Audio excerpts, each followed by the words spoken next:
Barbara Burtness. I'm a professor of medical oncology at Yale University School of Medicine and Yale Cancer Center. I specialize in and I study cancers of the head and neck, and I'm editor-in-chief of a new journal which is called Cancers of the Head and Neck.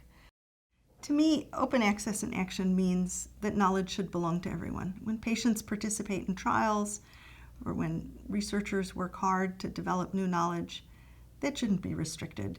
Patients, researchers, trainees, everyone should be able to read that new information when it comes out. Publishing as an open access journal means that readers won't find any barriers to accessing the information in our articles.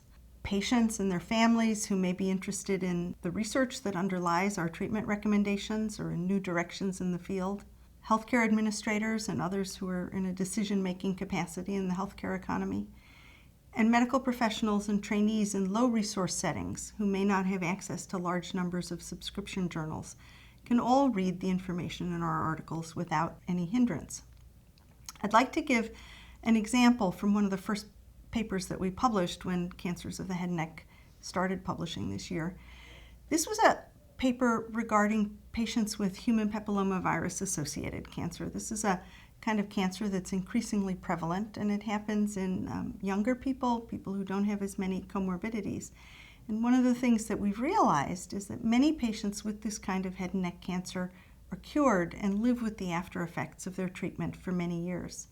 Shrujal Bakshi and her co-authors at Memorial Sloan Kettering looked at the question of whether or not going through the treatment and rehabilitation that's required to treat a human papillomavirus-associated head and neck cancer interfered with the ability of these patients to return to work. There are many other unaddressed and new questions that surround the treatment and management of HPV-associated cancer, and indeed there are many new directions for patients with HPV-negative cancer as well.